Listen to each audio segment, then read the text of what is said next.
I got started, I went ahead and I preheat the oven to 350, and then I went ahead and I kind of just fluffed the butter so as to get it to room temperature.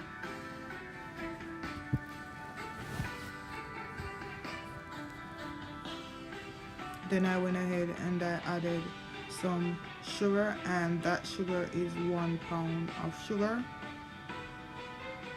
And I actually added the sugar in 2 parts, so I added half first and then I added the other half later on.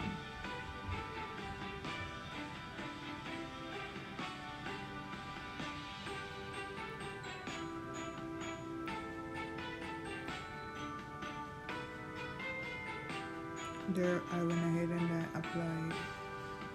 I added the other half of sugar, and I just continued to mix it out, so that I don't have any lump. There's no part where it's like one part it's mixed more than the other part, so I kind of just went around. And I also got a spatula and I kind of just scraped down the side, and I just like fluff it out. Then I went ahead and I added some cinnamon powder, some salt, some lime rind from the lime that I grated, and I also added some nutmeg, and also I added some baking powder. And after I added those, I just kind of went ahead and I mixed everything together in the flour mixture.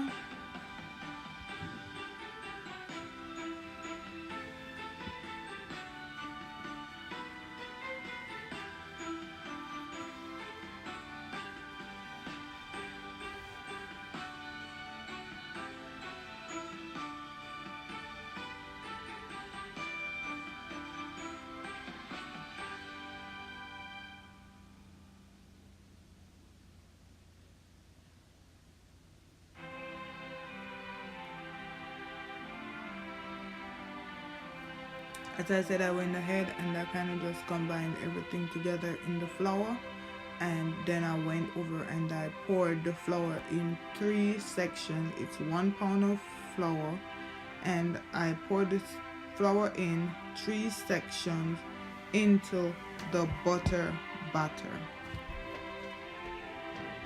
And for this part, I actually didn't use the electrical mixer. I went ahead and I fold in the flour the whole Jamaican way.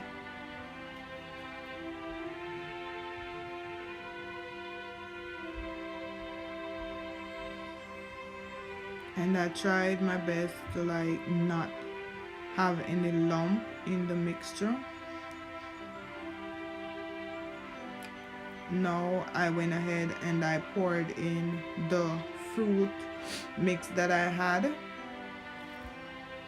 And this fruit is actually like some currant, some raisin, and some prune, and also some mixed fruits. And these fruits were actually soaked like for 3 days in some red label wine and some white Jamaican rum. I'll add the name of everything in the description box that I use, so be sure to check out the description box if you wish to bake a cake like this. And if you notice, I am doing the same folding motion that I did with the flour.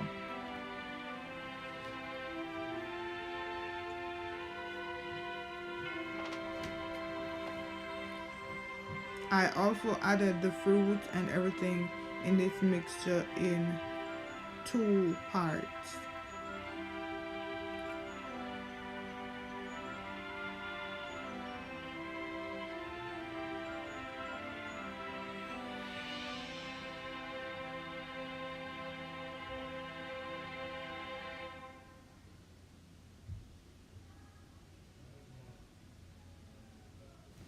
And that's what the butter looks like so far.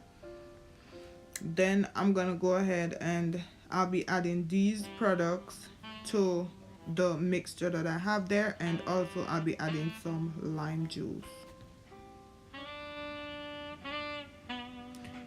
The limes that I got the rind from, it's like the limes didn't have any juice, like the juice was not enough, so I had to go ahead and actually apply some artificial or whatever kind of lime juice that is. And you can if you need to, you can add some browning, like however much you would like, because it's like some people like their cake darker than some do, so go ahead and add however much lime juice and vanilla and all that in your cake, because as I said, some people like it a lot more proportion than others do.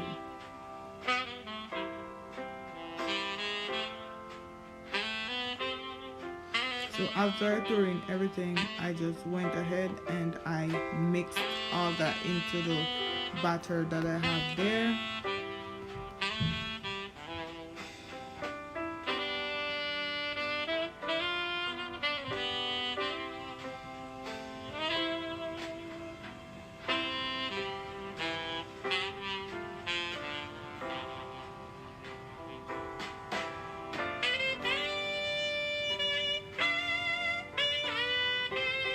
As I was mixing, it was like it was not dark enough for me, so I went ahead and I added more browning to my mixture.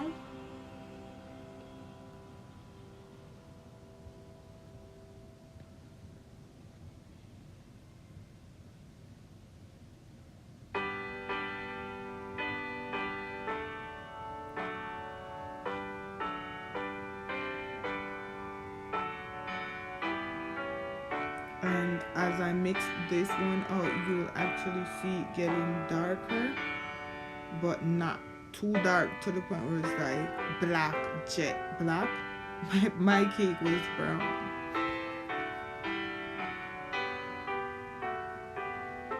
So I fold that in also into the cake. You have to remember, like, not to add too much browning to your cake, because actually browning is kind of on the bitter side, so if you add too much to your cake, you can also have a bitter taste in your cake if you had too much browning. So please take your time with the browning.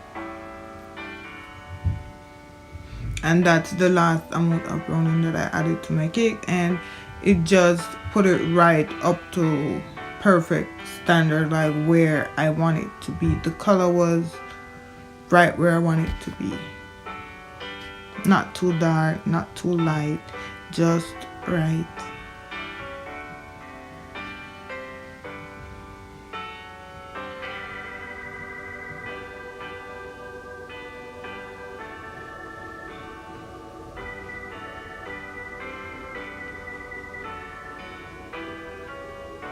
Now I went ahead and I added my eggs, and actually this is like 7 to 8 eggs that I added to my cake batter. And with this part, I'm actually not going to use the spoon to mix it out. I am going to use the electric mixer, because some people, they like to add their eggs like one at a time, but I just went ahead and went for it and put all the eggs in at once, and then I just use the electric mixer, as I said, to mix it out.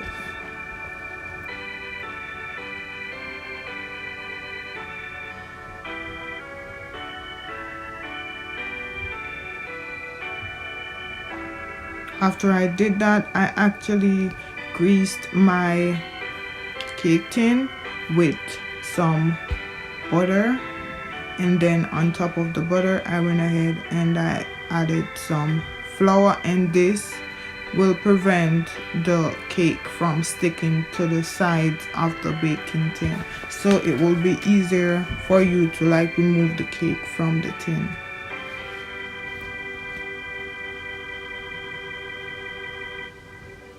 You just kind of shake the tin to get the flour all over the tin, just like this that I'm showing you right here.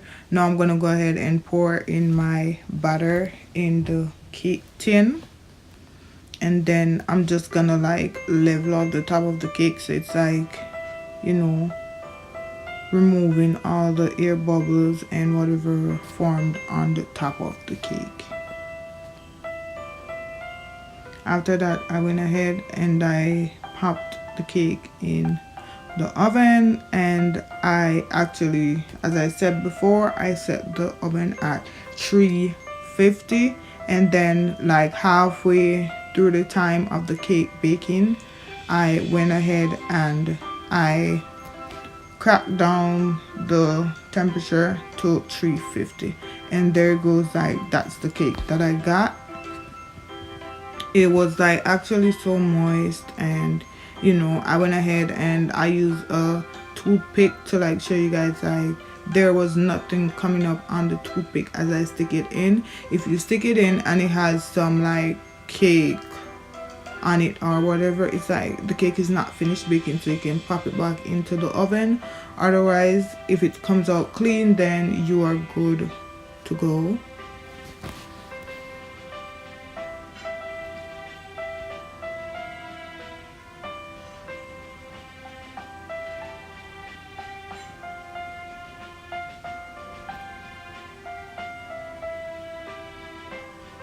This is my finished product. I hope you guys enjoyed this video, and I hope you guys have a Merry Christmas and Happy New Year when it comes, and I hope you guys enjoy the Christmas. Have a blast with your family, your friends, whoever you're with, and I'll see you guys in my next video on Wednesday.